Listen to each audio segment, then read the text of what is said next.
live. We live? And we're close enough to 2 o'clock, so why don't we go ahead and get started? We'll go ahead and call this town council meeting to order.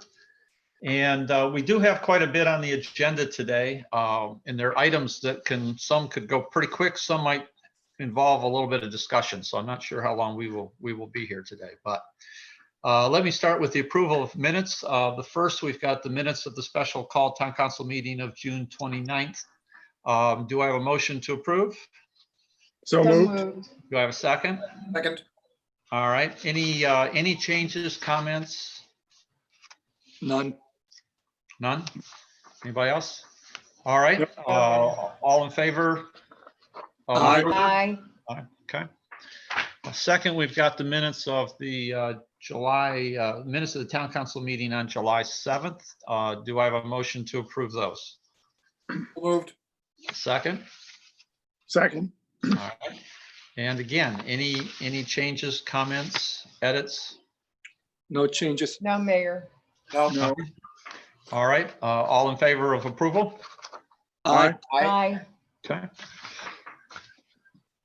Mayor's update. I've got, it's been a lot going on, so I do want to take a few minutes here just and also because we're Zoom calling and we don't have the opportunity to really these days to run into each other in the office as much as we used to. I want to take a time to just update you on a few different things.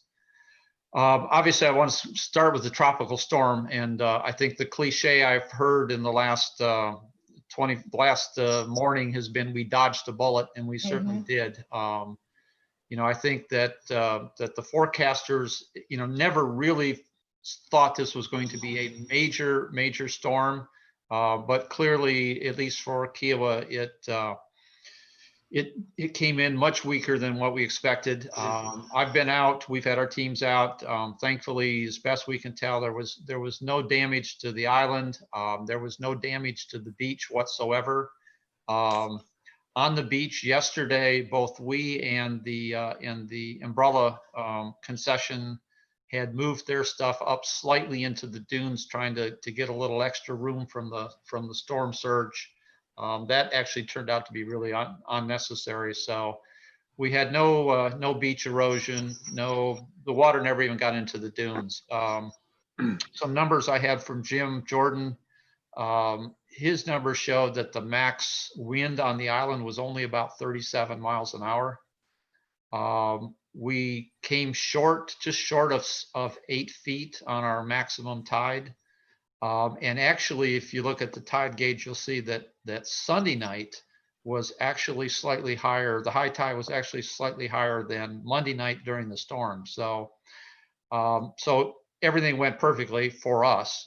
We didn't get storm surge. We didn't get high waves. We didn't get rain. We didn't get very much rain, and we didn't get very much wind.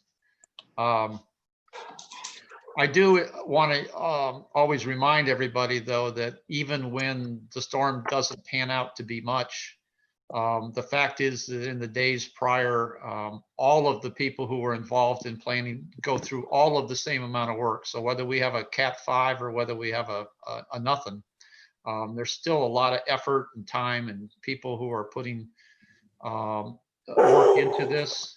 And I always want to point out that the town, the community association, the resort, the partners, our law enforcement, county sheriff, Becky, and the Kiowa Island utility. I'm sure I'm missing others, but there is a highly coordinated effort. These people are talking and meeting together and planning together, starting several days out. As always, that happened in this instance as well. So it may not have ended up looking like much, but a lot of planning did go into it. And I obviously want to thank especially some of our staff members, obviously the two Stephanies, Stephanie Tillerson and Stephanie Braswell, who are there throughout the whole thing, either planning or creating communications.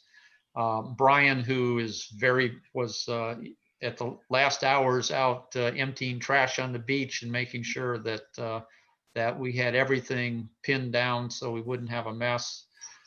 Bruce's team, even though we didn't end up ultimately having to do an assessment afterwards, they were ready to go. So I just want to take the time, because even though we didn't have a big storm, a lot of effort from a lot of different groups on the island. So I don't know whether there's a one storm rule, whether this is it for the year or not, but we'll see.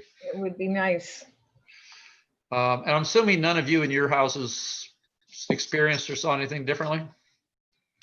No. No, Mayor. Okay.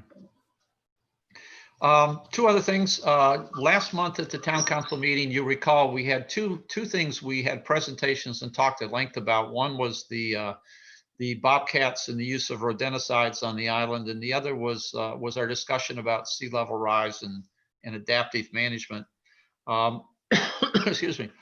I just want to get you up to date quickly on some of the activities since then, which has been a lot. And I think you've all seen that following that meeting, we have begun working closely with the Conservancy. We have taken on a pretty significant campaign to try to build community-wide support on a voluntary basis for the elimination of the use of these chemicals on the island. That campaign on the voluntary side of it is directed primarily at getting, on the one hand, our property owners to better understand and be educated to the concerns and voluntarily pledge not to use these chemicals. We're also working with our businesses to similarly get them to make a similar pledge, our major entities, and then I say 50 to 70 pest control companies, because there are still questions of how many there are. So a lot of effort is underway. It is just getting started. So I think it's very hard to draw any kinds of conclusions about what kind of traction we have. Some numbers that Jim gave me prior to this meeting. As you know, we're doing this pledge where we are publishing on our website people who are pledging not to use these products. Of the pest control companies, we have 15 of 79. But I will stress that of those 15 are some of the major ones that really have a high number of our residents as our customers. The regimes, we have 1 of 36. The rental management companies, we have 2 of 11 of the larger ones. And our individual properties, we estimate that we have about 312 properties of about 4,400 who have so far pledged. Now, those numbers are, I would term them as low, but I would also recognize that, you know, we're in the first week, and this is going to take us time to communicate and talk about. So that's that effort's underway. We are also expecting an answer to our request for a 1-year moratorium on the use of these chemicals. We expect an answer to that, or at least some communication back by the end of this week or early next. And while I have no sense what that answer is going to be, I do want to say that Stephen Cole, who is the person with Clemson involved with this, has been very, very helpful, very communicative, has offered assistance in a variety of ways. And so at least I feel good about those communications. And I would also, just as I was walking up here to this computer, I got copied a letter from State Senator Chip Campson. And he has written a letter on behalf of Kiowa to the regulatory agency, asking them to support Kiowa's 1-year moratorium. So in the month, a lot is going on there, and it's something we'll try to continue to report back some of the statistics and how we see that going. I'm sorry, I'm getting text on some of my numbers as I go here. So the second thing was sea level rise. If you recall, we talked about adopting the sea level rise adaptive management approach, and then the next step of that, which was between now and November, beginning to go through an exercise in which we would do focus groups, a few very narrowly managed focus groups to begin to get resident property owner input into their primary issues and concerns about sea level rise. Those focus groups would ultimately result in a community-wide survey. And I want to let you know that since then, Lucas Hernandez, who's the resilience person with Kika, and also Kathy Pumphrey are taking the lead. There's also a much larger group of people supporting them, but they're taking the lead on this initial effort. So they have already put out communications to try to pull together 15 to 20 people to participate in a couple focus groups. They obviously are going to have to be managed carefully. They're going to be done remotely because of COVID. That should result in a survey instrument being created probably in September. And again, the intent is that we'll have the opportunity as a town council to see that data and the results by our November meeting. So that has taken place. The other thing I wanted to bring, and I might ask Chris to just and Chris can update this when we get to his council comments. But as you recall, we have the property value study with HR&A that continues to go on. I think we're getting close to some of the final meetings and final information on that, and I'm hoping that at the next council meeting or thereafter, we'll be able to start sharing those results with the town council. And Chris, when we get to your comments later, if you could maybe give an update on the timeline, Okay. that'd be great. And lastly, I'm sorry for going so long, but lastly, I do want to throw out a thanks too. I want to acknowledge some people on the island. I think everybody knows, and I've said it before, that all of Kiowa, whether it's the town or the community association or whatever, I mean, we operate successfully only because we have so many volunteers, so many residents and non-residents that volunteer for this or that, whether it be committees on the town or the community association or the conservancy or charities. And I just wanted to highlight one because I'm out on the beach. I try to be out on the beach as frequently as I can. And usually it's about 6 o'clock in the morning. And the only people out there are the beach patrol. And it's been a particularly challenging year for them. So I really just wanted to take a second to publicly acknowledge and sort of say thanks on behalf of the town to our beach, I said beach patrol, to our turtle patrol members. I'm sorry, our turtle patrol. This has been a really difficult year for them. They've had to really change the way that they do things because of COVID. They can't have groups of people out in cars when they're out relocating nests. And these folks are out there every morning, regardless of the weather, which is usually scorching hot. They're out year after year. It's been a really difficult year, and there are mornings I go out there and I wouldn't think anybody would want to be at the beach, and they are always there. So I just want to take a second to thank them for everything that they're doing. It's always fun. The last 2 weeks I've seen 3 hatchings out there, and even with COVID, you still have socially distanced, but you still have your throng of people who are, little kids getting to see little turtles for the first time, and it's always an experience. So I certainly want to thank Lynn and all of her people. They are just doing a tremendous job at a time when it's been made a lot harder and it's been a lot more work for them. So anyway, just wanted to throw that out. Next item, scheduled citizen comment. We had a citizen comment scheduled. That person has since had a conflict and will not be on this call. So I will move to old business, which is to consider approval of ordinance 2020-7, an ordinance to amend Article 14, general offenses, Chapter 8, short-term rental permit and regulations. This is a second and final reading. This was discussed and approved at first reading at last month's town council meeting. So let me first ask, do I have a motion to approve? So moved.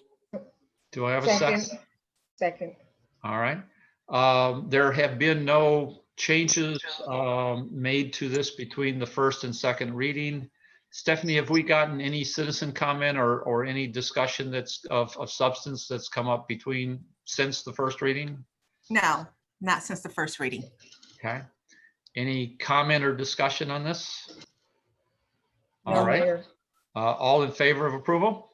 Aye. Aye. All right, it is approved. Let me move to new business then. And the first item is to consider approval, of resolution 2020-03, which is a beach management plan. This is I think that you are all familiar with the plan. Jim Jordan is going to take a few minutes to introduce this. I think give a little bit of background into the beach management plan itself. I don't think that Jim intends to go through all of the detail of the plan because it is extensive. But at the same time, I want to make sure that if you have any questions or comments, and I'll have a few, that we get all of that out in this discussion. And again, we have a beach management plan. We have had one as required by the state for many years. What this constitutes are amendments to the plan that we are addressing. So, Jim? Thanks, sir. I'm going to share my screen here real quick. I've just got a handful of slides. Get that going. Okay. All right. So as the mayor said, we're doing an update of our local comprehensive beach management plan, talking about that today. And I just wanted to give you a quick overview of what that plan is and why we have it. And so the state's Beachfront Management Act basically has a requirement that all ocean beachfront counties and municipalities have one of these plans in place, and that it's approved by DHEC OCRM. And so they also have guidelines or specific things that must be in that plan. And so that plan has to have a minimum of 10 specific elements, which obviously our plan does. And then those plans have to be in place for a municipality or county to receive any state or federal funding for beach renourishment projects. Now, as you all know, we are not considered a public beach because we don't have the required amount of public access. So we are not eligible for state and federal funding, but nevertheless, we still have to have a plan in place. And so that plan, once you have a plan in place, it has to be reviewed every 5 years. And then there has to be an updated revision submitted for state approval every 10 years. And the way that process works is the plan is adopted by the local municipality. Of course, DHEC is aware of our plan and the updated plan. And then once it is approved here by council, then it'll go to DHEC for their official review. And they will issue a letter approving the plan, and then it will officially be in place. As the mayor mentioned, our current plan was approved back in 2012. So we're still within our 10-year window. And so I've got just one more slide that, it's a big document. Quite a few changes in the document. For the most part, it was simply updates to existing information. So, not a whole lot new was added to the plan. We basically just looked at what we had in 2012 and brought it up to date. A couple of just real quick things to mention. One thing that was not in the 2012 plan, there was it basically stated in there that any beach project had to be approved by the town, but it didn't speak to how that process worked. And the process that we've utilized for the last number of plans has been the site plan review process. And so now the beach management plan reflects that and specifies that that is the process the town will use.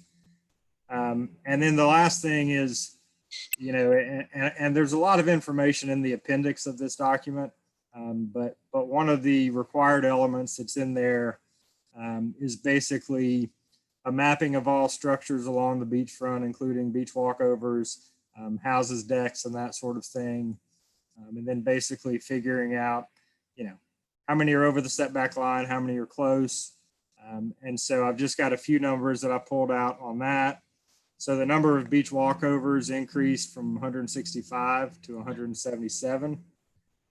Structures beyond the setback line declined from 4 to 1. And then structures within 50 feet of the setback line. So these would be structures that they're obviously not over the line, they're landward of the line, but they're within 50 feet. And that remained the same between 2012 and 2020 at 10. And then that's all I have as kind of an overview, and I'm happy to answer questions about the plan or, you know, anything else you guys would like to discuss. Just one comment. I think the comment you made, the need to clarify the process and requirement for and the town's role in approving any beach renourishment or action on the beach is important. You know, up until a couple of years ago, the town was responsible for and managed any and all beach renourishment projects or the addition of sand on the beach.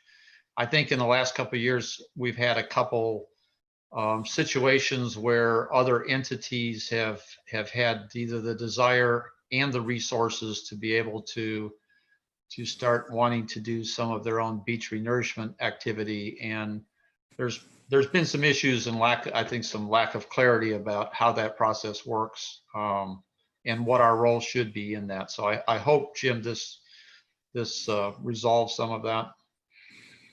Should. Is there anything, I mean, so much of this otherwise is obviously a lot of this is just updated. It's updating some of the numbers and data and whatever to make it current. Is there anything in here? Because there are a lot of changes for any of us trying to read through it. It's a lot for anybody out listening. That's a very long document. Is there anything you need to highlight to us? Is there anything that you would want to highlight as a very significant change? Or if there is nothing, fine, but. Yeah, I mean, I think I tried to touch on the big ones, and, you know, it is a big document, you know, and while it, you know, again, it's required by the state, you know, and the town certainly adopts it and uses it to, you know, to make beach decisions. But I think we also, and I guess I'll just, you know, mention this, that because the plan is so large and has so many required elements, it can be cumbersome, you know, to really figure out what you want to figure out and make a decision. So we've discussed developing basically a condensed version of this that would speak more to the town's management policy and be much more detailed as to how we approach things. And while we could have done that in this larger document, because of all the requirements from the state, it makes it difficult to make it a real user-friendly document. So we still plan to do that. And I'm hopeful that will, you know, be more useful for, you know, for y'all going forward than perhaps this large document. And Jim, I'd absolutely agree. You know, Jim and I have had a number of conversations because this document, you know, we all agree the beach is our number one most critical asset. And as the island grows, as the beach becomes more and more crowded, and as there are more and more people who want to use the beach for different purposes, you know, making sure that we really have a strategy and a policy in place for how we do that, I think is going to be more critical. And, you know, that beach really serves about 3 different purposes for us. I mean, it's a natural resource from the standpoint of it has an important role in protecting the island from storms and so on. It It is also a natural resource in terms of just the look and beauty of the beach, and that's part of why people move here. And it's also got a growing recreational value to it. And as the island gets more crowded, there are going to be more and more challenges on balancing those three. Stephanie and I are already seeing in some of the emails and questions and issues we get as the recreational use of it grows, and the beach increasingly looks like a small city with the number of tents and cabanas and structures and the number of people, how we best balance and manage these different needs for the beach. And this beach management plan, because it's really created as a specific state document, doesn't get into all of those addresses and all of those issues. And I think someday the town's going to need to address some of those. And Jim and I have talked about that. Any comments on any questions of Jim? Comments on the plan? I have one comment, Jim. I had a chance to read 3 or 4 of the other towns. You know, you can go online with the state and you can read the other towns' plans pretty simply. And ours compares very well. It's comprehensive. Obviously, it has to be anyway, but there clearly over the years, a lot of thought has gone into this. So I congratulate the town and you for the plan as we have it today, even though it's a little hard to understand and has to follow all the state guidelines. You know, it's a good document and says a lot of things. So that's good. Anyone else? Nothing. All right, then I will ask for, this is a resolution, so I will ask for a motion to adopt Resolution 20-03 Beach Management Plan. So moved. Do I have a second? Second. Any additional discussion? Nope. Hearing none, all in favor? Aye. All right, it's approved. Item B is to consider approval of the amendment of the emergency ordinance 2020-3. And I'm going to ask, I think, a combination of Stephanie and our attorney, Joe Wilson, to discuss this. As an overview, this is intended to do 2 things. As you know, over the last few months, we've had emergency ordinances come and go as the governor has put some in place, taken them away, as we've done the same. We had an ordinance outstanding that was about ready to elapse, where we had required certain stores, especially those selling groceries, and specifically Harris Teeter, to abide by 2 requirements. One was reduced occupancy, and the other was the limitation of 1 family member in the store at a time. And that ordinance was was coming to an end. So what was intended here partially was to extend that for an additional period of time. I think the feedback, and I'll ask you all the same, the feedback that I have is that is still seen as an important thing in place right now to help our residents and property owners feel safer in an area that otherwise could be quite crowded and be quite problematic. So this was intended to stretch that out for another period of time. And then second, in a press conference last week, Governor McMaster added some additional orders. He primarily took what were the voluntary guidelines affecting in-store dining and made those as mandatory. And as we have tended to then turn around in tandem and adopt and incorporate those into our orders. So that's what this is intended to do.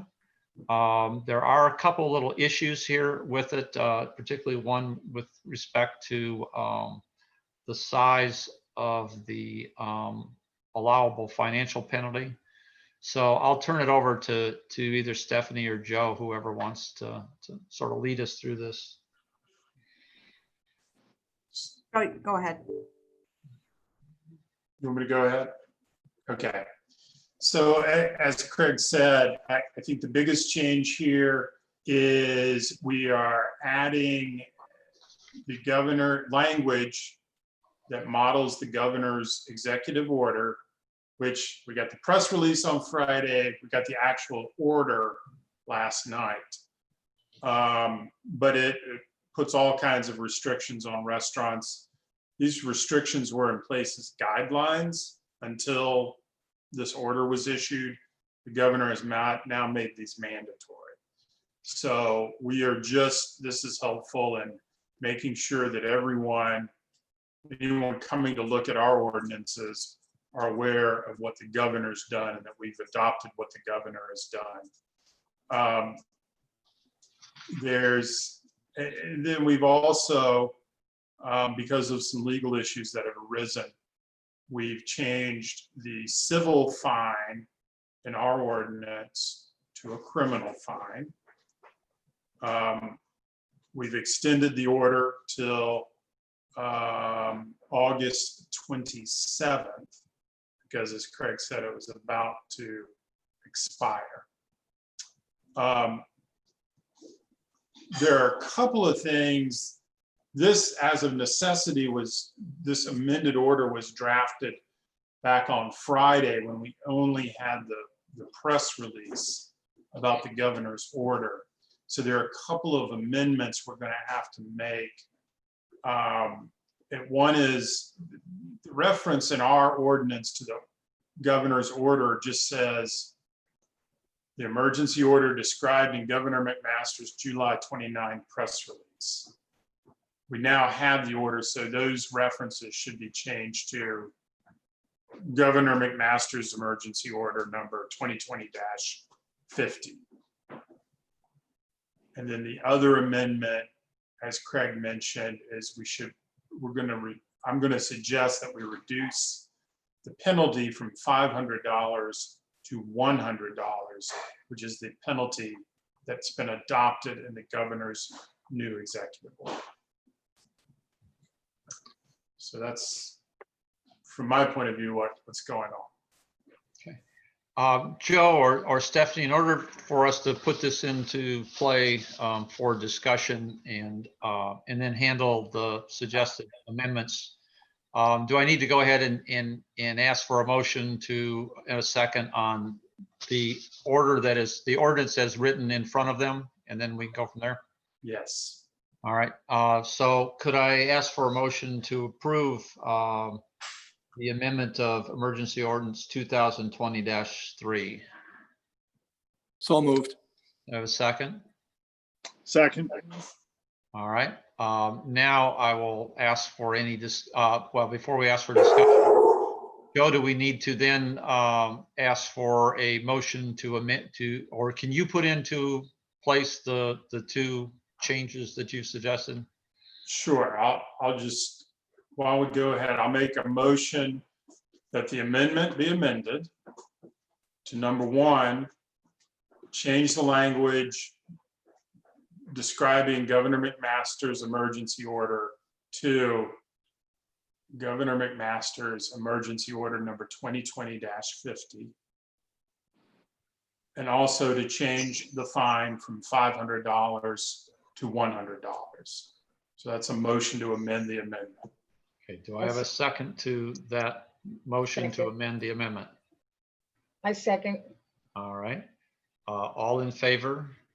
Aye. Aye. Aye. All right, so now we'll go back to the motion at the ordinance motion as amended. So now I will open it up for discussion. Any questions, comments, changes? No, Mayor. No, it all makes sense. There's no worries on my side. Agreed. Joe, are we going to the 27th of August? Because that's as far as we can go. You know, no. Take this, Joe. I can tell you the reason behind the reason I picked August 27th is that we wanted our current ordinance, which is 2020-06, expires on the 27th. And instead of having potentially multiple meetings, we basically have them expire on the same date. That's why. Okay, that helps. Thanks.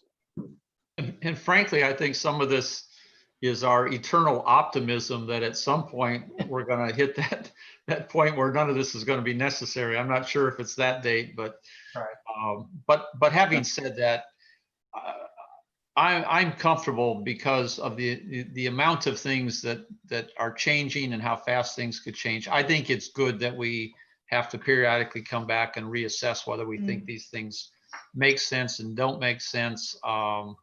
And it causes us to have to really evaluate what's going on. Of note, I think we're all getting the statistics every day or every other day. If we had this meeting 2 weeks ago, the numbers really looked horrible. They were really going in the wrong direction. They were increasing substantially every day in Charleston and in our area code.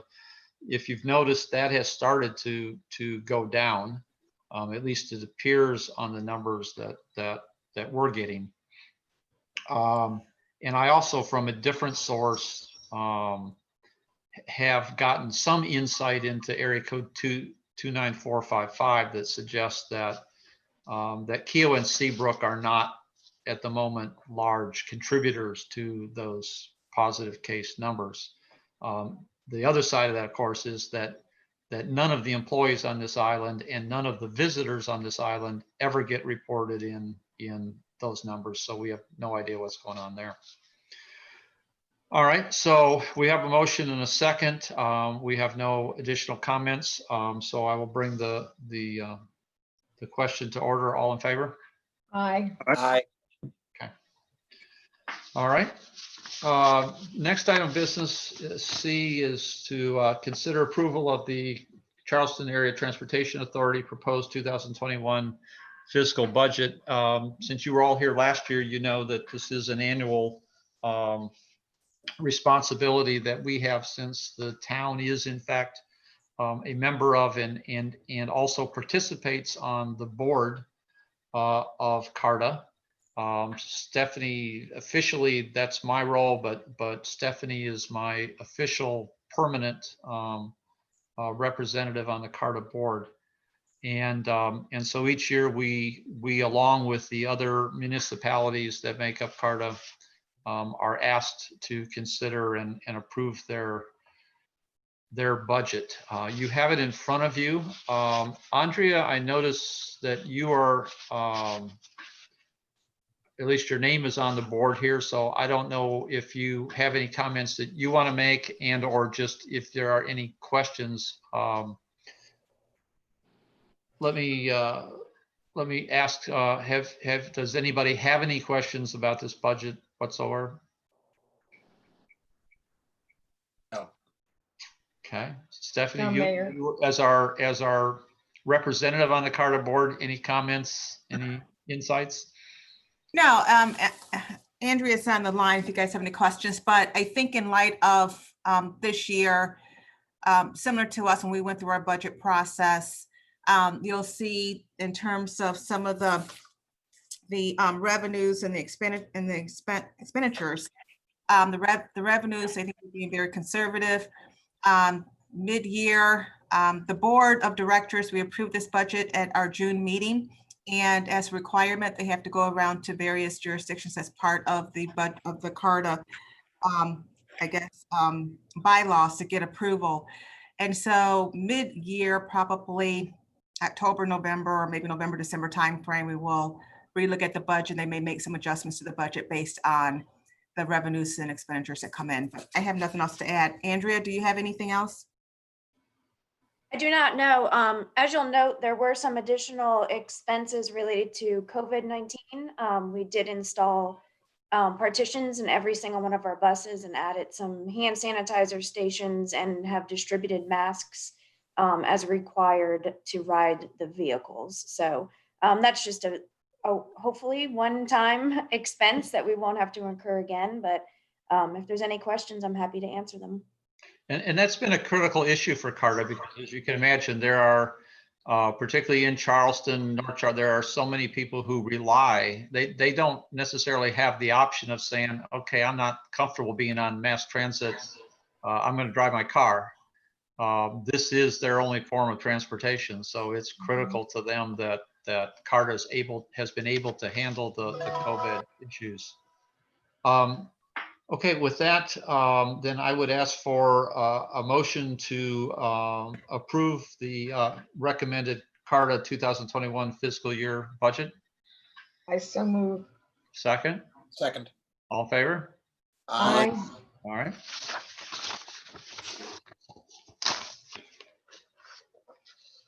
All right. Next item of business is to consider approval of the emergency services contract amendment with Phillips and Jordan. As you all know, this was just discussed and reviewed in Ways and Means Committee last week, and the Ways and Means Committee voted unanimously to recommend approval of this contract to Town Council. Brian, I know you're on the line there. Are there any comments you want to make? I know the Town Council is familiar with this at this point, so I'm not sure that we will need much discussion, but if you have anything, go ahead. I don't have anything new from the Ways and Means Committee. Again, this is an extension of an existing contract that we've had with Phillips and Jordan for 5 years. Again, for predominantly debris removal services, but also with some secondary services should we experience a really big disaster. And for the 5 or 200 people who are listening in on this call and may not know what this is, this is a longstanding agreement that we have as part of our overall hurricane and emergency disaster planning. We have not made use of this in the last few years because the storms that we've had have been relatively small and manageable. But what this contract entails, this is a firm who deals with Katrina type storms. This is the kind of firm that if we ever had the major Cat 4, Cat 5, we not only have debris in the roads, but we have structural damage and roofs off and houses that are unlivable.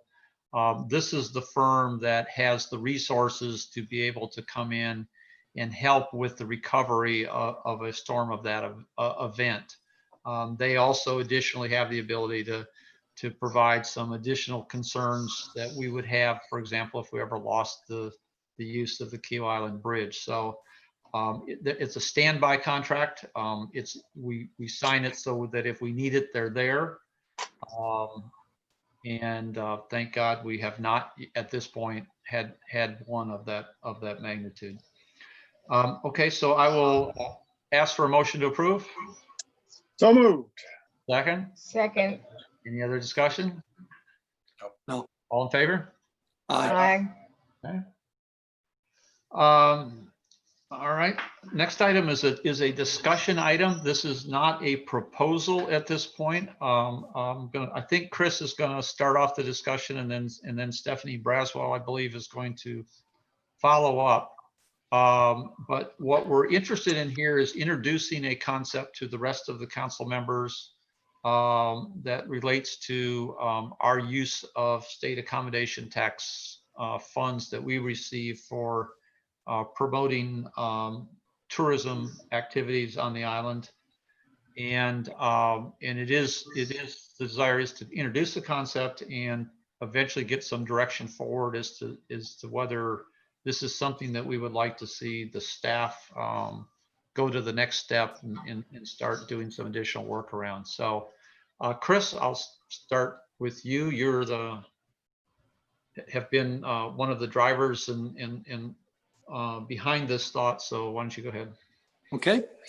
I believe most of us have had at least exposure to this discussion during one of the strategic meetings we've had. But by way of background, one of the larger budget items that we have as a town is an expense that is currently in about the $500,000 a year range, which is an expenditure that we provide to the Charleston Visitors Bureau. We do so under the auspices of the state accommodations taxes that we collect. And by law, roughly 30% of those taxes need to go to a nonprofit entity that is focused on tourism and driving tourism into our region. Historically, in large part because it's the way we've always done it, that 30% expenditure has been provided to the CVB, and they in turn use that money as well as monies that they receive from other town and municipalities to go ahead and do all of the work they do to promote tourism in Charleston. There's nothing in the law that says we have to give it to the CVB. It only says that we are required to give it to an entity, nonprofit, that will provide tourism promotion. So one of the ideas has been whether or not we could make better use of those dollars if we could take at least a portion of that roughly $500,000 and use it internally. Now, when you say you use it internally, it's not the town's ability to use that money. We would have to set up, and I think Stephanie Braswell will speak to this, an organization that would be responsible for that expenditure. And it would have to be it'd have to have a board of directors. It would have to be somewhat a diverse group. It can't simply be 2 or 3 town council people or staff people making those choices. I don't think there's any appetite to take all of the money and divert it from CVB. I think the CVB has a very valuable role. I think Kiowa benefits from the use of the CVB. But as we continue to have a competitive situation for tourists, I'd like for us to explore whether there is a way of at least tapping a portion of those funds so that Kiowa can more directly or concisely drive some of the lifestyle type of promotions that would help tourism on the island. With that, I would ask Stephanie Braswell, am I correct that you've got some background as to what some other communities have been doing? That's correct. So I met with the town administrator, Spencer, of Folly Beach, and I guess they walked down this road in 2003 and ended up kind of restructuring to wind up with, they ended up establishing a visitor promotion committee to serve as their 501c3. And then they established a board that oversaw that committee. And they channel their 30% through that committee, and the board oversees the distribution of funds. The board is appointed by their town council, and the town council obviously approves their budget. It's kind of similar to what the town's arts council and arts council board currently is. The visitor promotion committee actually has control over the marketing strategies and placement. And their spending is divided into 3 parts. So a third of it goes to the CVB for the general donation for the promotion of the Charleston metro area. A third they allocate for paid placement with the CVB. They have a marketing services where they can actually partner, I guess, and for paid placement through some of their partners and marketing mediums. And a third of it they promote themselves with an ad agency of their choice, or select opportunities, major events or festivals or things like that. My initial takeaway from just, this exploratory, at this exploratory point, there's several ways you could do it. I think the way Folly does it makes sense. I think there is value in the CVB and the way that they do bring value to Kiowa, and we do benefit from the whole Charleston metro area.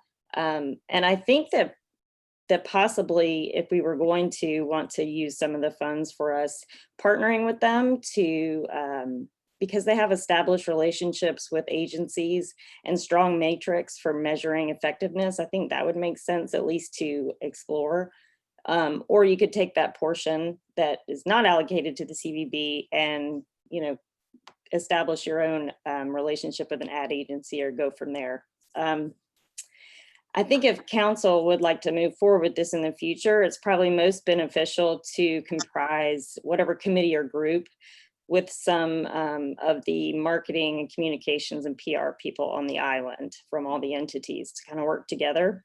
They could kind of define a scope, to promote the island as a whole, evaluate the different avenues for investing the funding outside of the contribution to the CVB, and the best way, and that's also the best way to ensure consistent branding for the community. So that is kind of my takeaway from my meeting with Spencer. So we would draw on a variety of folks on the island, certainly not speaking for them, but people like the resort or the partners. Kika would certainly have a voice in this. So we would want to draw on a large base of experience for people to have input into how this thing operates. Is that fair? Yeah, and I think that they're, having all of those different people at the table, some of the scope of work could look differently. Like there'll be different targeted marketing, you could do targeted market campaigns that would look different for to attract first-time visitors versus maybe the return or generational visitors that you want to invest in the community long-term. So there's definitely different avenues. Does that answer your question? And do we have a sense of the type of dollars that Folly Beach is dealing with? And I don't need a dollar figure, but are they more or less, even more than us, less than us, roughly the same as us? Do we know that? Less than us. And actually that was one of the reasons that long-term they kind of decided to go with this model because, to have an effective marketing campaign, they're quite expensive. And so unless you really have funds to be able to accomplish it by yourself, they definitely benefited more from doing more with the CVB and their established relationships. Definitely. I'm trying to understand, and this is not critique it, it's just lack of knowledge. So 2 questions. Can you sketch a little bit more, maybe with examples, what we think we would be able to do, Right. what advantages we would have if we do it this way as opposed to what we're doing now, is my first question. And related to that, and I think you always have to look at that, is who would be really annoyed if we do this? Right. So I think to answer your first question, I think we still, to do it this way that Folly does it, I think you would still be contributing to the CVB and the promotion of the metro area, which we do benefit from. And Kiowa obviously is a part of that. But we get more control with a portion of the funds as to where we want those placed and what demographics we want them placed by going with maybe doing doing it in thirds. And then obviously the latter third, you get total control over wherever you want to do that based on whatever the committee's input would be. I think I don't think the CVB would be happy to take a reduction in funds, but I think that they would understand, because it's not that we don't see their value, but we would benefit from having a little bit more targeted messaging for Kiowa as the community versus just as a beach community in the greater Charleston area. And to follow up on a couple of, or reinforce a couple of Stephanie's comments, the CVB obviously provides great value, but their focus is on the Charleston area, Charleston specifically. And more of the focus there is trying to sell to the potential tourist coming to Charleston, and then the ancillary hope is that, well, once they've decided to come to Charleston, they'll make Kiowa a part of the visit or the place that they eventually come. And they certainly do, call out, there's advertising there for the resort and so on. But the focus and where they're directing money is based upon what they're trying to promote for Charleston overall and the demographics and groups that they're looking at as Charleston. Well, Kiowa may be attractive to a different demographic. People who are coming for a different experience. They're looking for the beach experience. They're looking, and so I think that the difference that you get is the fact that with this approach, Kiowa is actually able to determine how it can spend money reaching the demographic and people who are specifically looking to come to Kiowa Island as part of their vacation experience. And that can be different demographics, different magazines, different communication channels. And I think that becomes the attraction. The other thing, which I think we have to recognize, and one of the things that I obviously have some interest in this, is that today, and I think when you see the HRNA study results in a few weeks, both Kiowa partners in the resort pour tens of thousands of dollars or more into creating and selling the Kiowa brand. Right. One of them is more focused on the tourist industry. One is more focused on the homeowner industry, but they are the ones who we don't have a chamber of commerce. They are the ones who are out there really driving that brand. And while I have every reason to think that the resort will continue that for many years to come, I think we should be assuming that over time, the partners' willingness and ability to spend those numbers of dollars in general marketing of Kiowa is going to subside. They will always have an interest as long as they have the real estate company of promoting the community. But it's not going to be the same several millions that they spend now. So one of the things this allows us to do is to really begin to put our toe in the water with respect to how the community begins to fill some of that void, and how we can start to take dollars that we're generating and use them to be able to continue to sell the Kiowa brand and promote Kiowa. So I think those are the things that we get, which we don't get through CVB. But I just have a question. When you say marketing, what are you going to market? I mean, we have the resort that does their marketing, the partners, we have the other organizations that already do something. What are we talking about?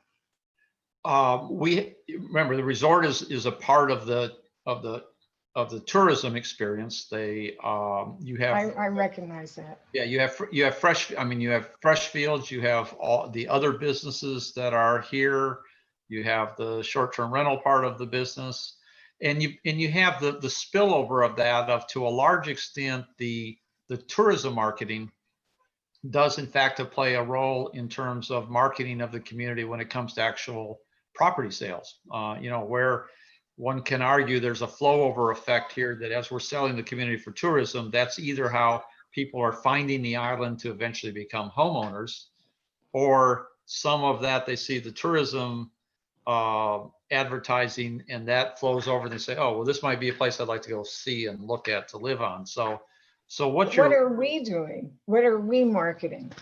Well, we're not marketing What would we be marketing? But that's what this entity would be marketing. Yeah, For the whole Kiowa experience? Yes. Marianne, let me try to answer that. Thank you. The resort is again focused on the resort, tourism, golf, tennis. Got it. Today, if you were to look at what the partners advertise, they have two legs. They're advertising property, and they're in, for instance, the Wall Street Journal every Friday under the section. They also spend money on lifestyle promotion.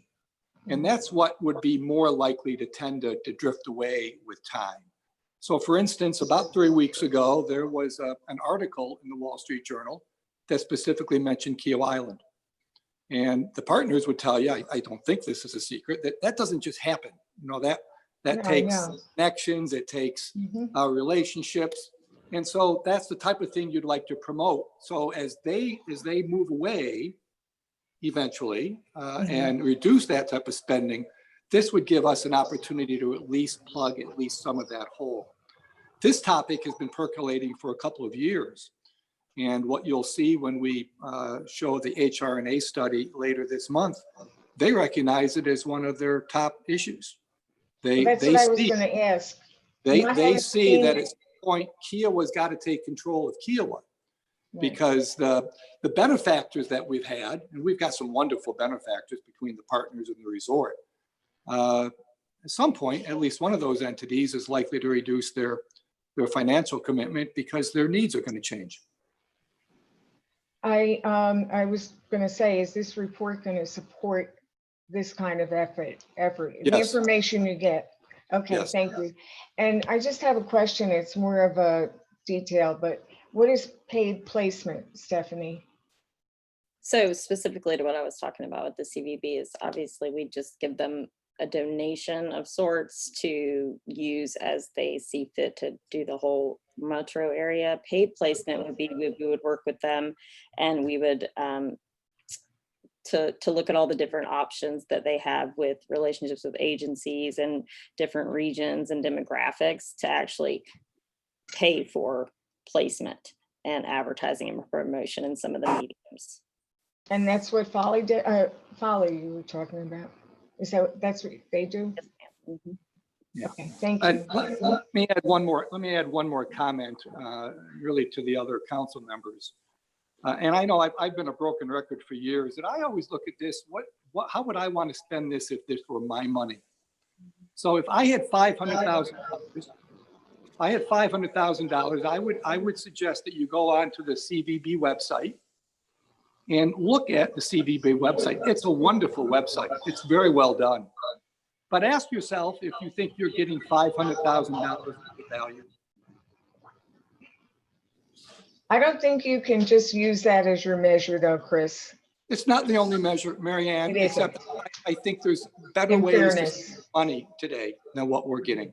That's my opinion. We're really, you're suggesting we insource a meaningful proportion of PR for Kiowa. It's outsourced right now, we insource it. Does that sum it up? Yes.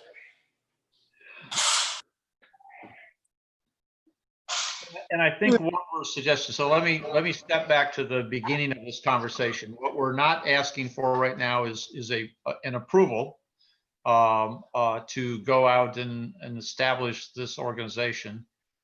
Because if there's an appetite to do that, I think the next step is that we need to come back with two things, some pretty specific detail on what's involved. You know, you have to establish a 503, what's involved in that. There has to be a board. How would we see the makeup of that? What's the role of Freshfields? What's the role of the resort, and so on.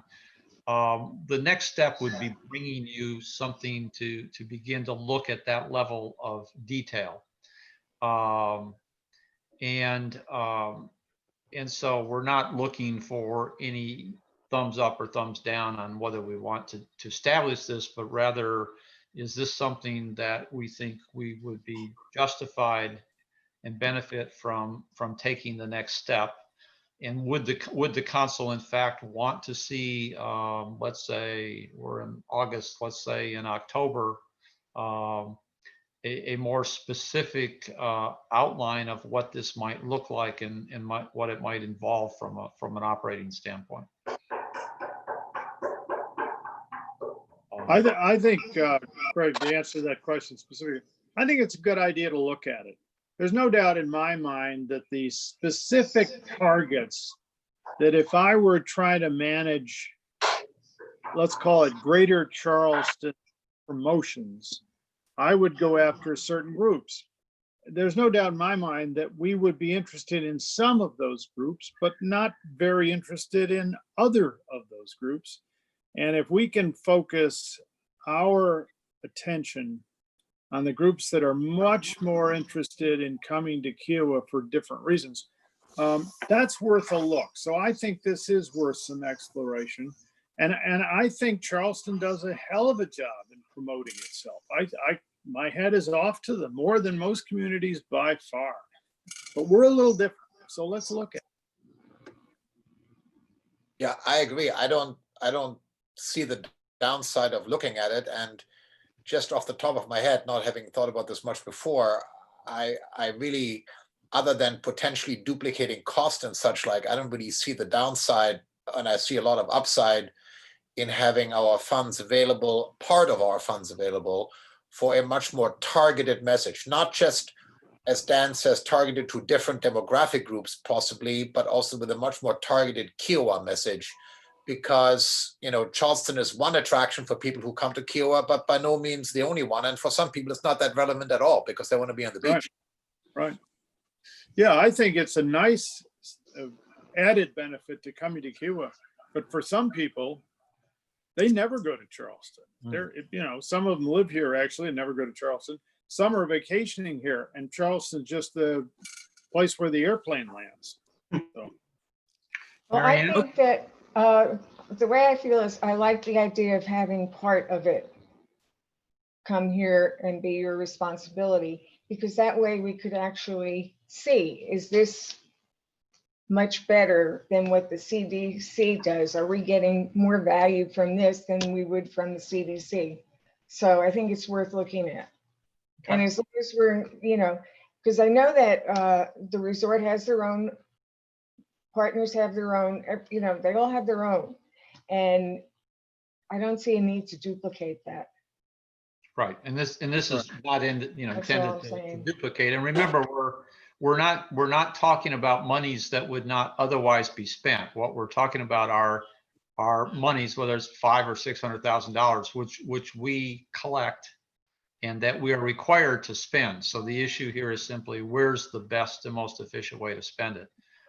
So I'm going to summarize what I heard, which was that there was in fact support to use staff time over the next month or 2 months to take this to the next level of understanding what would be involved to put it together, what it might look like, and that a little more polished towards a little more polished recommendation. And I also want to, just for the record, to anybody who writes up on this, in no way whatsoever are we in any way considering stopping or eliminating a considerable portion of our current contribution to the CVB. This is not about replacing the CVB monies with something entirely different, but it's about beginning to create an alternative for some portion of those funds. I just want to make sure there's no misunderstanding with the CVB about our intent. Did I capture that correctly, or have I misstated anybody's thoughts? Sounds good. sounds good. Stephanie, thank you for your following with Polly and looking at this. I appreciate it. Craig, All right, our last item is, Craig, may I interrupt you? yes. Before we go on, I had a point that was brought up to me. I regret having to do this. We may have to go back and revote on the amendments to the emergency ordinance. I Okay. think there's been some concern that perhaps technically I personally made the motion to amend, Oh. and only a council member can do that. And so there's an easy way to fix this. We just have to go back and vote on the motion to amend the amendment. All right, so here we go. We're gonna go back to item. Find it here. B as in So boy. item B. So to consider approval of the amendment of emergency ordinance 2020-3. So first, we're going to start this over. Can I have a motion to approve emergency ordinance 2020-3 as it was written and provided in your agenda? So moved. Do I have a second? Second. All in favor? Aye. No, let me stop there. We didn't approve it. Now I need a motion to amend. So moved. Can you, I need the most, Joe, if you could describe again what the motion was, what the amendments were. Exactly. Okay. So the proposed amendments to the amendment are correctly designate Governor McMaster's executive order number 2020-50. And we reduce the fine from $500 to $100. So Okay. Craig, if you would make that motion. Right. To amend So the Dan, amendment. if you could make the motion to approve those amendments. I would move that we approve those amendments to that motion. Do I have a second? Second. Second. All in favor? Aye. Aye. All right, now I will go back, and now we have a motion and we have a second to the original motion, plus we've approved the amendments. So all in favor of the amended amendment, Aye. Aye. All Aye. right, You got it? Okay. all right, thank you. Sorry about that. Thanks, That Frank. was crystal clear, especially to all those listening in. Yes. No, I've done it unfortunately enough that it actually makes sense to me what we were doing. Which is maybe a bad thing. That's dangerous. It is dangerous. All right. The last item, which will be an interesting discussion, is to consider approval of ordinance 2020-08, an ordinance to amend town council term limit from a 2-year term to a 4-year term. And for everybody listening, I want to lay some groundwork for this. And then Dan, I didn't ask you to speak on this, but I'm going to, if you can, because you were a big part of the work underlying this issue. Currently in the town of Kiowa Island, our terms for both the mayor and for the council members is 2 years. There has been some discussion over the last couple of years from time to time about whether that was going forward the most effective approach for the town. In terms of practice, it is not the most, it is not the norm. Stephanie and I tried to kind of count up what other municipalities do, and I don't have a good count, but the norm for most cities and municipalities is a staggered 4-year term where the mayor and the council members serve for 4 years. And they're staggered so that every 2 years you have 2 council members come up for re-election. And in the alternate 2 years, you have the mayor and the other 2 council members come up. The discussion in the past has been that there are some significant advantages to trying to improve the stability and consistency of thought and direction on the council. With the 2-year approach, we are often in a position every 2 years of potentially having all of the council members change out, with the potential disruption that has to the staff and to the town in terms of activities and direction. You're continually out trying to recruit new council members. So this idea has been discussed from time to time. Councilman Prickett, in some significant work that he's done for the council last year, looking at some of the most important issues and risks to the town, highlighted this as one of the things that he thought we should take a look at. Because what I have done, since I know that 3 council members are going to run for a re-election and two of us are not, I have left it to the 3 council members who are intending to move on as to whether they would like to see this raised for discussion. And they've indicated that they would. So Dan, I'm going to ask you to, you've looked at this considerably. We've all talked about it from time to time, one-on-one. Yeah. As Craig mentioned, he asked me about a year ago to look at some of the larger sort of long-term risks that the town faces. And one of them that was identified was this issue surrounding the need to find qualified people, not only for council, but for our committees and obviously for the mayoral position and so on. And it's difficult because, when you're electing every 2 years, it's a little bit like what goes on with our House of Representatives at the national level. An election is over and then those people who are running for a 2-year term have to start trying to get elected again. Also, there's some other risks identified with this idea of just 2 years, 2 years, 2 years. Many of the issues the town faces don't have a lifetime of 2 years. The solution may take longer than 2 years to execute. The implementation of a solution is going to take longer than 2 years. So the whole idea of 2 years and trying to get a strategy underway that people understand and move it forward just leans against this idea of 2 years. So then the idea, could 4 years work? And what would that mean? Now, there are other implications too. For example, one of the things we talked about was, let's make sure for potential council candidates that we start talking to people we think are interested 6 months ahead of time, not 2 weeks ahead of time or a month ahead of time.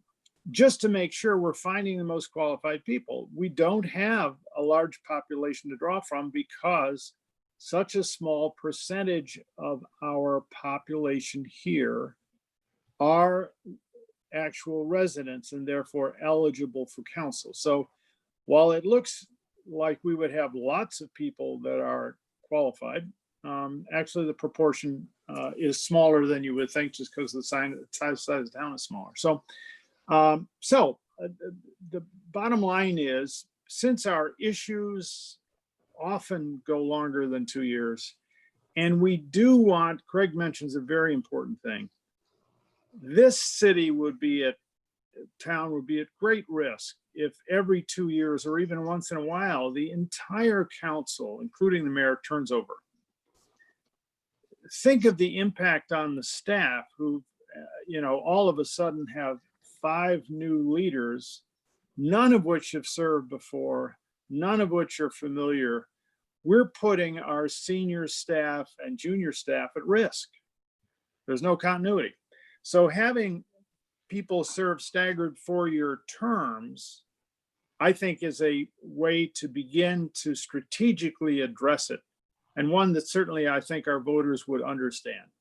And as Craig points out, 2 years would go by. There'd be an election every 2 years, but only part of the council would be available. Now, in this, not to get into the issues here, but one of the things I'd thought about is whether the mayor themselves, that position could be a 2-year term with the 4 councilmen serving 4-year terms. I don't know whether that's possible under South Carolina rules or not, but it's an option I'd like to talk about when we get into this. So that's the background on where we are. So I won't get further into it. I think it's a good idea I like your recommendation, Dan. And I think 2 years is really a short period of time with everything we've had to deal with on the council. If you're just finding your way around in many cases with some of the issues that we face. I think you're right. I think 4 years is a much more reasonable period of time. I think the mayor definitely should be 4 years also, though. I can't be changing the mayor every 2 years. Again, because I would imagine by the time we acclimate, it's time to change. Maybe. One of my thoughts, though, was, I think the candidate for mayor oftentimes, since we're just discussing this, oftentimes I think the candidate for mayor is going to be somebody who has served on council. That's the person who's most familiar with how the town works. The staff understands them, the other members of council, the voters have a better understanding who that candidate is. And if they've already served 4 years on council, 1 term, and now they're faced with 4 years as mayor, that's also asking a lot. That's 8 years of a commitment, and 8 years on Kiowa is a long time. I'm not saying that's bad.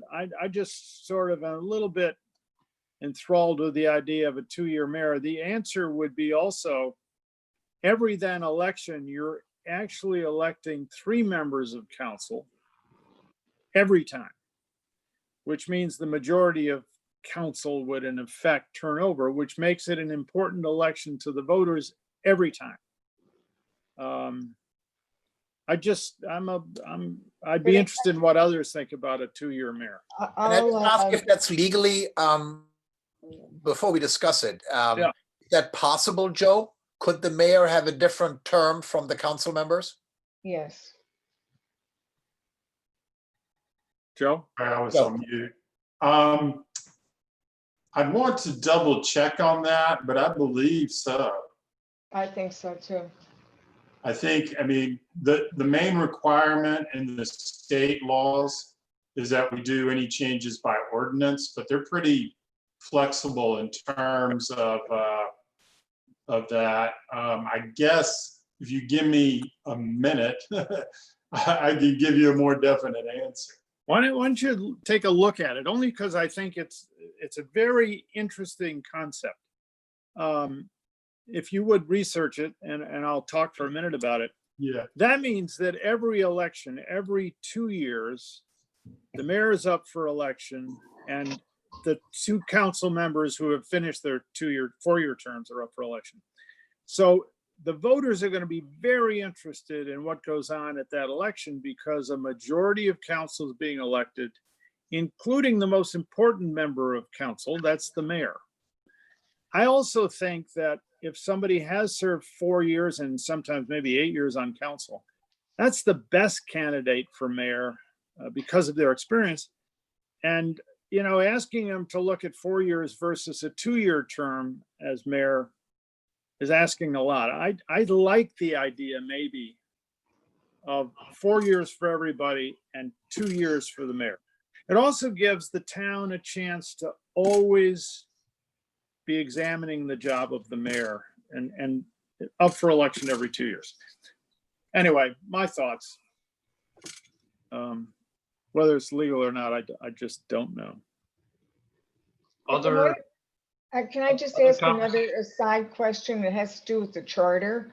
Is there something in the charter that says we have to have the structure of the government a certain way?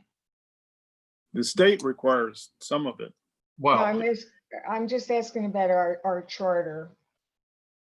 you're talking about in our town code. I mean, our town code is what we would be changing here. So, yeah. And, okay, So we can change that in the manner that we want. I think the question to Joe is simply, is there anything in state law that would prevent that, that combination of terms?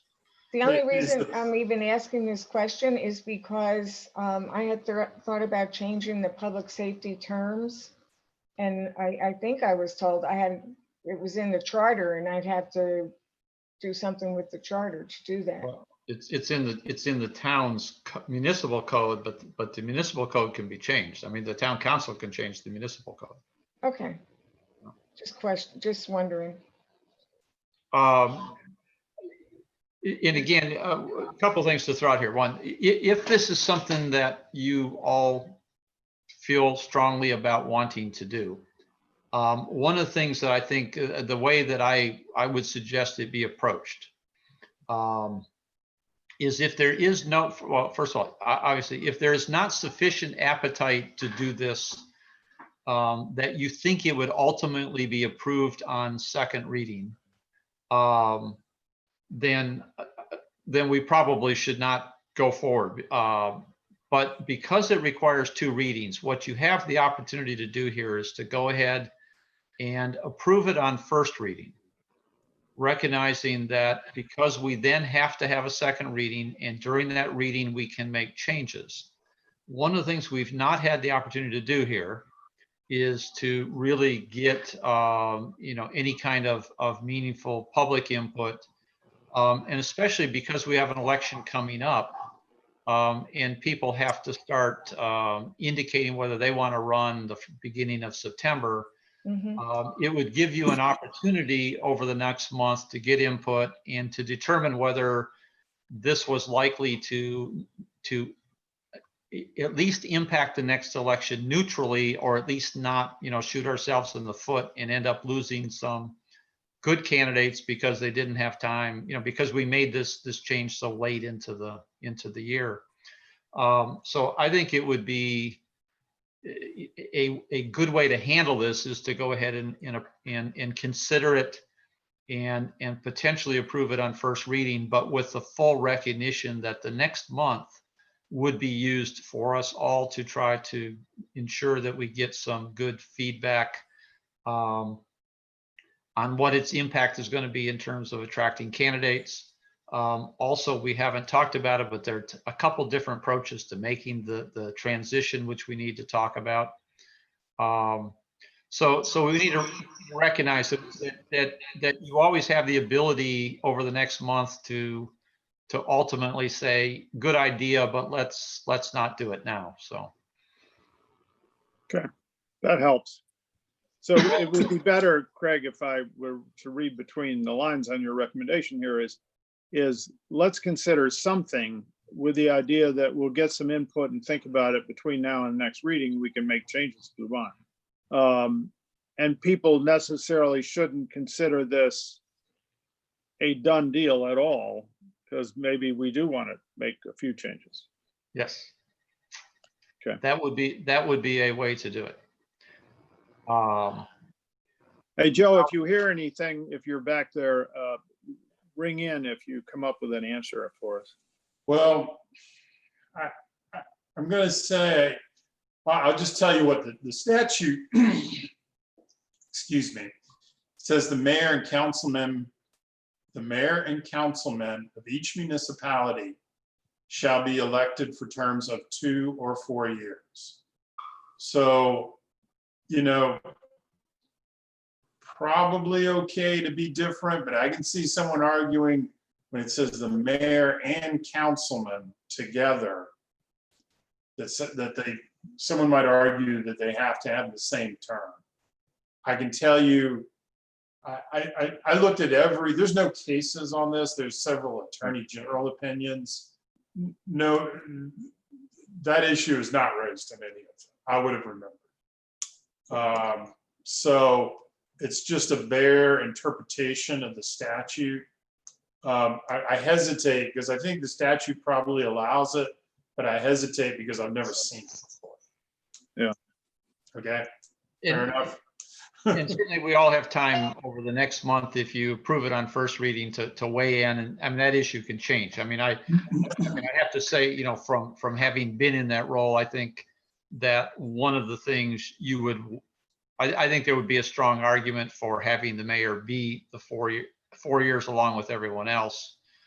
Because I think they deal with the same issues that you made, Dan, as arguments for doing this, which is things take longer. You walk into a job, you spend the first year figuring out what's going on.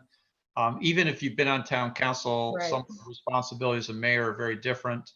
Yep. And about the time you get some traction going, well, now all of a sudden, the 2 years up. And it's also an issue for the town administrator and the staff. Continuity is good for them. And knowing that every 2 years, somebody's going to say, well, remember everything you did the last 2 years? Well, we're going to do it all different now. Has its downsides. I'm with you. I understand. Let's turn to the other aspect of this, is if you decide to make this change, how do you do the transition? There are a couple ways that I have seen it done, and one which incorporated in this proposal. One approach is that at the very first this is to get to a staggered approach. At the first election, you run all 4 or all the candidates, and the top 2 vote getters take the 4-year term, and the next 2 highest vote getters take the 2-year term, and then those 2 would then be up for re-election for a 4-year term 2 years later. So it's done based on vote getting. I am also aware that another approach is that you just actually run them as separate openings. So a candidate you have 2 2-year positions and 2 4-year, and people can apply as candidates for one or the other. So they can run for the 4-year or run for the 2-year the first time. I know Joe, I don't know whether this is legally possible. A third alternative has been floated with me by Chris and others of, can it be done where the highest voter gets their choice, and then the next gets their choice, and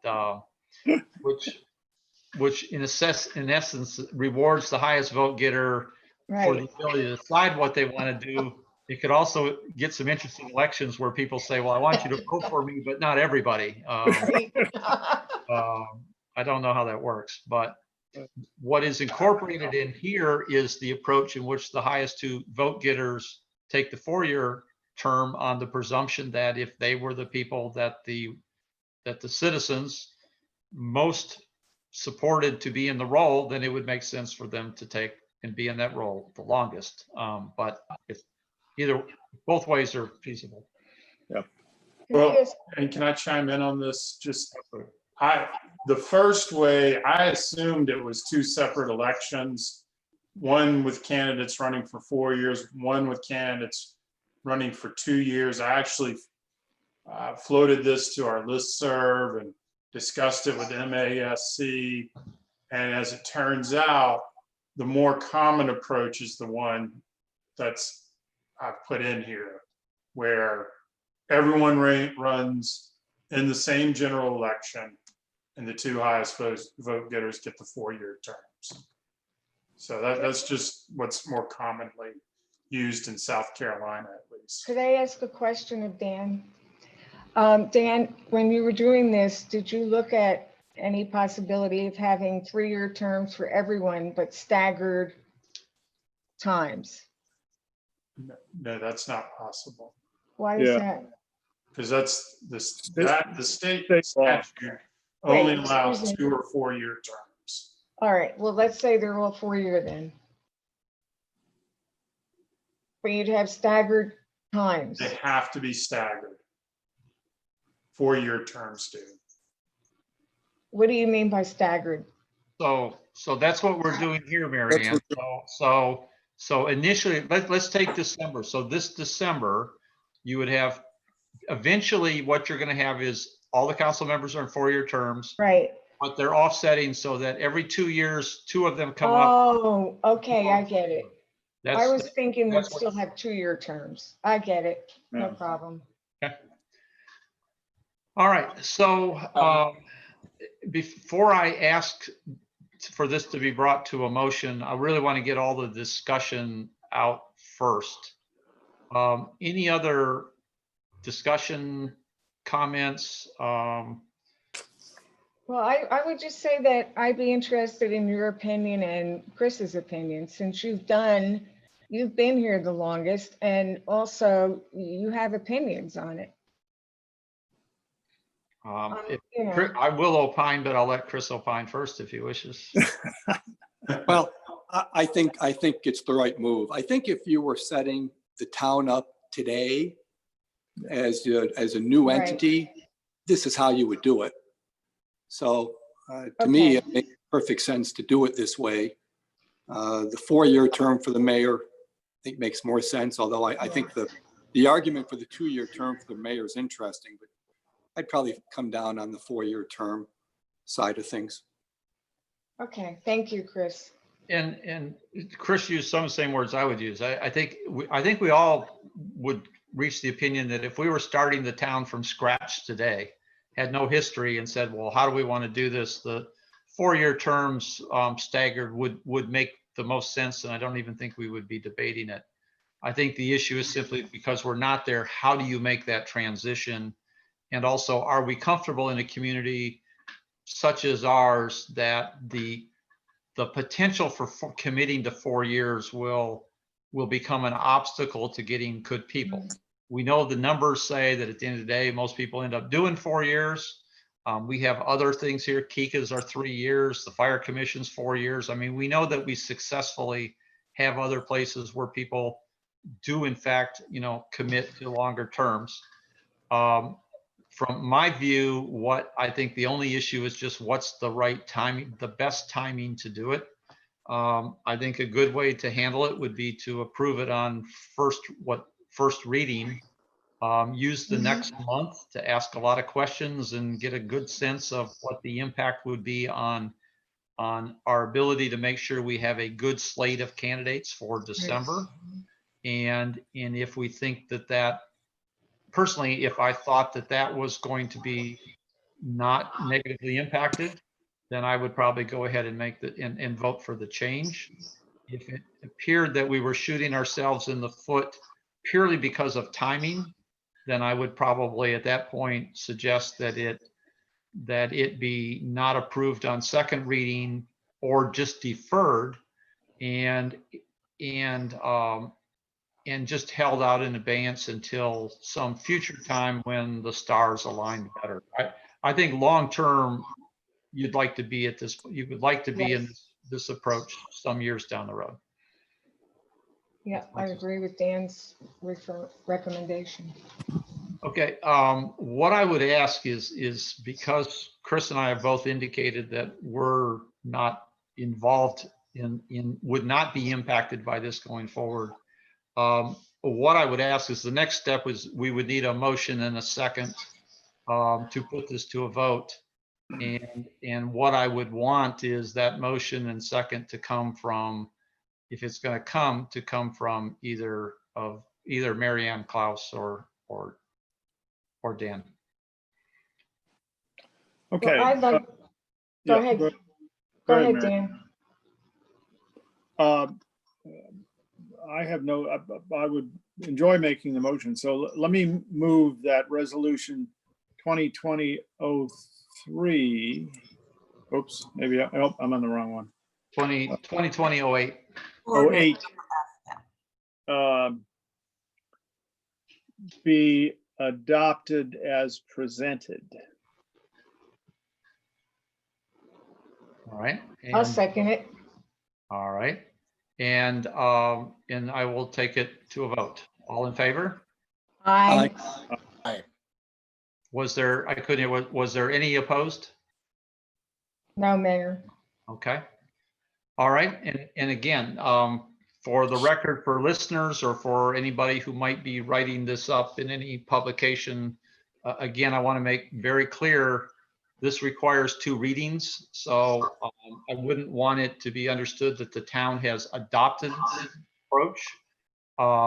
We have taken the first step, but there's still a month from now, we'll have a second discussion. There could be changes to the specifics, but there'll be a second vote. Right. And I'm highlighting that because I know we have people out there who are hopefully thinking about whether they want to be a candidate for any of the positions that are going to be open. I want to make sure they understand this issue is still out there. Very good. Thank Okay. you, Dan, for doing And this. I think all of us need to reach out to as many people as we can and have this as an active item for conversation over the next month among all of our voters. All right, town administrator report. Yes, Brian, could you come on? I'm going to give an update on the Parkway. The Parkway basically has 3 prongs or legs of the stool. We're going to talk about briefly the repaving, the landscape, and an easement right of way. I'll have Brian discuss the repaving and give you guys an update on that. Go ahead, Brian. Thank you, Stephanie. So as you may have noticed in your travels on the Parkway, the permanent pavement markings have started to go down. What they did was everything that was needed for a truck to use for the pavement marking. So hopefully you've seen it gives a little bit more vibrancy and kind of a little bit life back to the road with the permanent markings. What we will be doing tonight, and I will be out there for that, is what they're calling the handwork.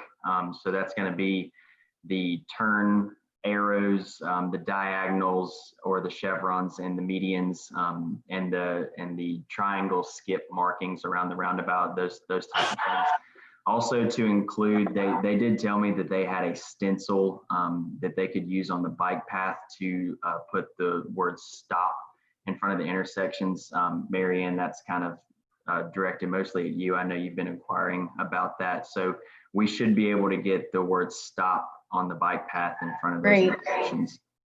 Brian, question for you. Yes, sir. Does that include the intersection? I know it's not, well, maybe it is part of it. The intersection where Casette comes out, because I'll be talking about that. Talking about that.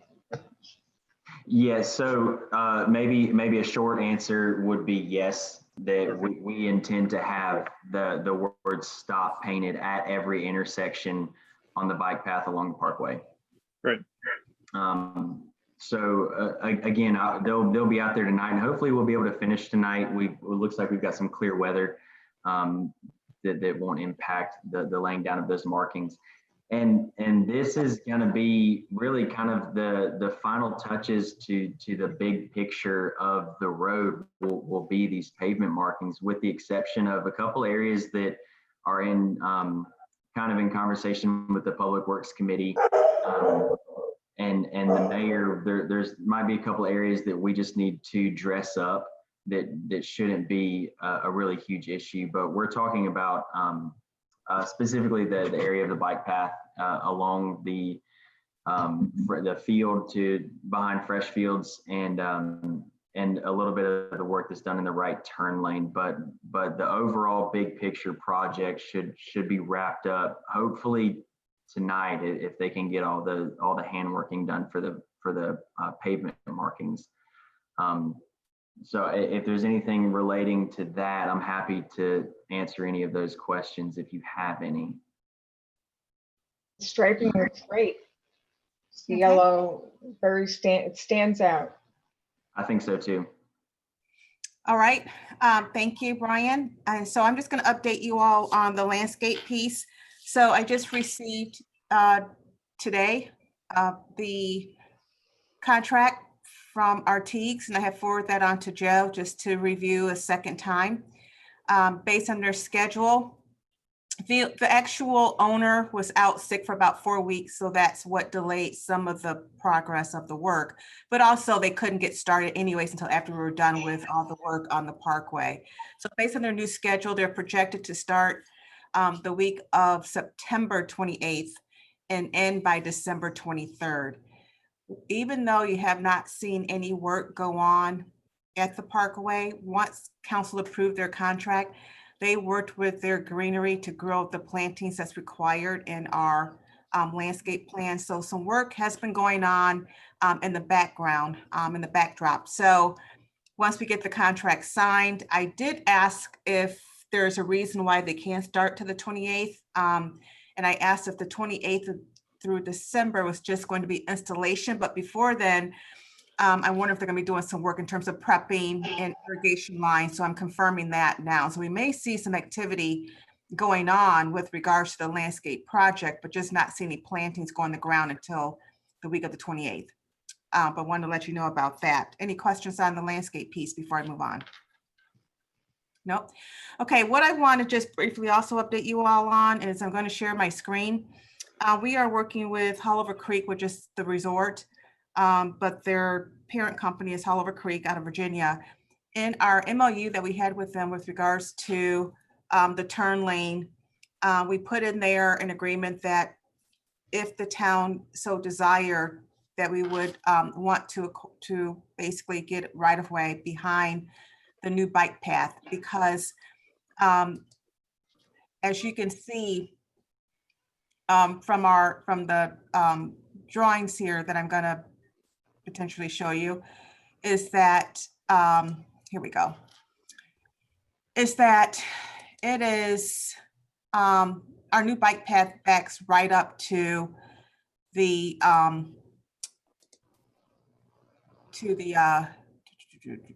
okay, can you guys see that? Yes. Okay, great. So the line here that's red, what we're showing, when I did this, I worked with McCormick Taylor and I asked him to give me a 10, 15, and 20 foot offset and what that will look like. So what I'm recommending is that the town look at a 20-foot right of way or easement. Right now, we're talking about an easement, and what the difference, of course, is that the easement is that we will not own this, but that we will have the right to either do landscaping, or if we wanted to ever relocate the bike path, or if there's any utility work that we need to do in here. So currently right now I'm having this area officially surveyed, and then Joe and Hullover Creek, we will then look at putting together the deed. Of course, this will have to come before council for approval, but we're looking at this 20-foot easement. The reason why we initially put the right of way in the agreement, but they've asked if we would consider an easement when they decide to develop this site, and that can be a couple years down the road. is that from a planning perspective, if this is our right of way that ends here, any setback or buffer requirements, if it's not in the town, if it's not a planned development, they will have to buffer from our right of way line. And so what they're wanting to do in easement is because then their property line will still remain intact. And so they would then only have to, then their buffer requirement would start from their end of their property line as opposed to the end of our right of way, if I'm making sense there. Yeah, it does. Okay, do you all have any questions on that part? So that's part of the final stage that we see in terms of the parkway is to work on, and we're currently working on resolving this matter, getting the survey that we need, having the deed drawn up, and then go from there. And again, the reason that we wanted that property, one was for landscape, you know, on the presumption that we wanted to have some control if we ever needed to landscape along the path there. But also if we ever reached a conclusion that for some reason we wanted and needed greater distancing between the active bike path and the turn lane, even though the space that we currently have is within all of the regulations, that we had some property that we could eventually migrate to. Right. So just zoom in case you guys can't see that, but you can pretty much see a little bit better the area that I'm talking about. You have any questions? No? Okay. No, it makes sense. Yeah. Okay. I find when you have something up in the screen, I can actually take my fingers and expand it Okay, great. to increase it. Most of you may be able to do the same thing. Yeah. Okay, wonderful. There's no other questions. I'll go ahead and stop sharing my screen. And then other than that, Mayor, I do not have anything else to add. All right, I'll go to committee updates. I'll start on my screen going clockwise. Marianne? Thank you, Mayor. I do have an update from public safety. One of the challenges we face in public safety on Kiowa is bicycle safety. This month, we're taking steps to raise awareness of safe riding practices. We're adding more striping and stop signs on all the intersections on the bike path between Beach Walker and Freshfields. Additionally, the Sheriff's Department is instituting a bike patrol on Kiowa. This is a trial program that will involve the training of 2 officers. We are doing this because of increased bike traffic and general disregard for safe bike behavior. The patrol allows greater visibility of sheriffs among cyclists, walkers, and joggers. And when necessary, the officers can remind riders about safe and courteous bike behaviors, including stopping at stop signs, riding single file, slowing bikes down on the bike paths, and looking both ways when they're at a corner. This patrol will use existing sheriffs. There are no additions to the personnel. I just wanted to let everyone know, if you see sheriff on a bike, they're part of the bike patrol. That's, Marianne, that's really good. I didn't know about that, but I think that's a great idea. We have a lot of people on bikes and occasionally some that need to be reminded here and there about their manners as well. That's great. Good for you. Thank you. And also in anticipation, I don't know if anyone knows that Kika is looking at the electric bikes. Yeah, they are. They've asked for comments. Yeah, they've asked for comments. So that's going to be a consideration too when they're on the bike paths, because those bikes really, if you're walking, it seems like they're going very fast. But I'm very excited about the bike patrol. I think it's going to be great. And I know the mayor supports this idea wholly. And the officers, the couple officers that are going to do it are excited. We've been clear. This is a test. It's a trial. We're not we're not jumping in and buying a lot of bikes. We want to make sure that this is an approach that they want to do and that they think will improve their policing capability. Right. But it gives them the ability, for instance, at Freshfields to be more visible because they can ride around rather than be in the vehicle or or just walking. Some potential to get out on the island. So it's a test. It's kind of a mutual desire, something that in conversations we think is interesting, and that a couple of their officers have an interest in. And the capital investment is, it's more than if we ran down to the bike store and bought a bike. Right. Because as you imagine, their bikes are tricked out a little better than ours, but it's not a major expenditure. I'd just like to say one more thing. Bikes, of course, are less threatening than the patrol vehicles, and this will increase their visibility and contact with the public. Usually it's about twice as many contacts as they have now. But Captain Martin did tell us that our sheriffs are receiving very positive feedback from the residents. And I'm saying this, I've said that before, but especially now with the defund the police efforts and the police violence concerns that people are having throughout the United States. But they have gone out, residents have gone out of their way to stop the sheriffs and talk to them and say, we appreciate your work. That's it. That's great. You know, one little thing, Marianne mentioned the electric bikes. We do have them on the beach right now, not a lot of them. But they are there, and unlike Kiowa, we do have, in fact, an ordinance that specifically bans the electric vehicles on the beach. On the beach. But you know, the beach patrol's so busy trying to deal with so many people right now. I don't know where enforcement's going to end up on that one. So, Klaus, Nothing special, no. Chris. Let me provide an update to council regarding the HR&A work that's been going on now for about 5 months. We've been meeting with them virtually every 2 weeks. And later, about 2 weeks from now, just about, I think it's on the 13th, they will be meeting virtually with the core group.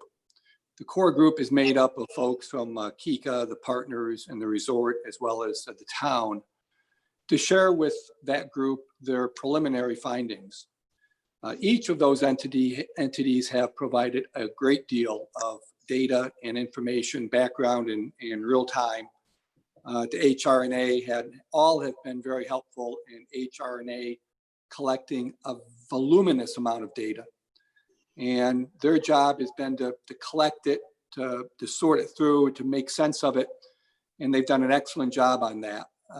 The next step, and the step they're working on, and which we hope to see as part of a core team, is to have all that information translated into action items, what their recommendations are. And remind you, this is really about the housing market on Kiowa. How is it performed? What steps does the town or any of the entities have in its power to help sustain or move the housing market forward? Depending on how that works, not depending, but after that, if they may need additional feedback from the core group, we are hoping to call a special town meeting for August 25th for the town council to hear that presentation from HR&A. You'll hear it from them. And then we are looking at, we're a little uncertain as to how to do this yet, but to have a virtual town hall meeting for the public at large, to have that same presentation presented to them. And the issue, of course, is feedback. How do we provide feedback in a virtual setting so that folks can have input and can ask questions? If those two events go smoothly, we would present at the regular town council meeting on September 1st, we would present the final draft for town council's consideration and adoption. That's good news, Chris. I look forward to that. I must say, I think the housing market has dramatically changed because of COVID-19. It has, and we've asked them to really, as they look through the next 3 to 5 years, they can certainly give us, and I think they've got some developed questions or answers as to how COVID is likely to impact. certainly in the short term, it's been a boon to the real estate market. Yeah, huge. But what happens if COVID didn't happen, or if COVID goes away? And Right. that's really more important to us. And I haven't seen all the recommendations yet. We've certainly seen a couple of them. One of them is what we discussed earlier today, which was to take control of some of the state tax money so that you can start directing those expenditures more to your taste and liking and target audience. But there's some other recommendations that are coming, and we'll want to get feedback from the core group. We'll want to get feedback from council, and we'll want to get feedback from the residents. So that's the current timing. That's what we're looking at. That was really their charge, was to have it done by early mid-August. COVID has caused some delays, but not Right. significant. Yeah, good. That's Well, let great. us know as soon as you can when on the 25th. We might be meeting. That's a Ways and Means meeting. Stephanie, do we have a time? Will it be right before the Ways and Means or after the Ways and Means? Yeah, I'll know better. And I schedule it on the Ways and Means day because I know that date's already blocked out for you all. Yeah. And I'll know probably by early next week if we're going to have a Ways and Means meeting. If not, then this will replace the Ways and Means meeting. If we have to have a Ways and Means meeting, then what we'll do is I will adjust so that we will probably have the special council meeting before the Ways and Means. So we'll probably do it about 11 o'clock. Yeah. And Not then to be, that not to way, be difficult, guys, but I am gone from like noon onwards that day, and that's something I can't get out of. I didn't know about this. okay, well, thank you for letting me know. I can always look to schedule that from 10 to noon on the 25th. And then if we have a Ways and Means, you just won't be at that Ways and Means meeting. That would be good. I mean, we wouldn't do this a week later in conjunction with the town council meeting? No, because as Chris, well, I don't think so, because as Chris has said, the reason why we're trying to time this is that we want to have a public participation piece of it. We don't want this to necessarily get to council on September 1 to vote on, and then try to have a virtual public meeting to get their input after it was already voted on. So either what we will have to do then is push everything back, which could be a discussion with council, instead of trying to have this approved by council at the September meeting, have it approved at the October meeting, and then just slide everything back. But that's a discussion that we can have offline. Sure, and it's certainly not just because I can't be there. I was just wondering whether it seems a little tight to get meaningful input from the public in the 1 week between August 25 and the town council meeting on September 1. Well, the other driver of timing on this is if the council receives this on September 1, it gives the council 2 months afterwards if they want to debate or deal with any of the specific recommendations that may be contained in this report, so that this council can have input on those recommendations. That was what the discussion was back in January and February when we discussed it. So that, it can certainly slide to the next council, but this council that expressed some interest, being the council that had input in any of the discussion points in this report. Yeah, we've got, we have so many right now issues going on, and what I don't want to do is so back end load November that we've got because remember, we've got sea level rise issues we've pushed to November. So, we've got to keep this one, I think, on a quicker timeline. But Klaus, we hear your schedule. We'll consider how we can deal with it. I'll figure it out. Okay. Dan, do you have anything? Not related to my committees. I do want to mention one thing if I can. Because of the graciousness of the town of Kiowa, the Kiowa Art Guild, had its 3rd summer art show last Saturday at Town Hall, Municipal Center. Hats off to Brian, who got up. Well, I asked him if he'd get up early and open the doors up so we could set up at 7:45. It turns out he didn't have to go to bed then because he'd been up all night anyway, working on the road. So he just came over before he went to bed. and then came over at the end of the day to help us lock up, which he did. But we followed all of the governors and the town's guidelines in terms of spacing. Everybody had their masks on. All the guests had their masks on. It was a good turnout under the circumstances, and the Art Guild very much appreciates the opportunity to do that. It was also very successful. All but one of our artists had sales, and the visitors came not only from the Isle of Kiowa, but also from Seabrook and from Johns Island, and from I would say maybe a third to half of the people were visitors to the island, people who were here on vacation and stuff. So it was great, and we appreciate the town's support. Thank you. All right. Joe, do you have anything? No, I don't. All right. We do not have an executive session planned. So if there's nothing else, can I have a motion to adjourn? So moved. So moved. All right. Sorry for the two hour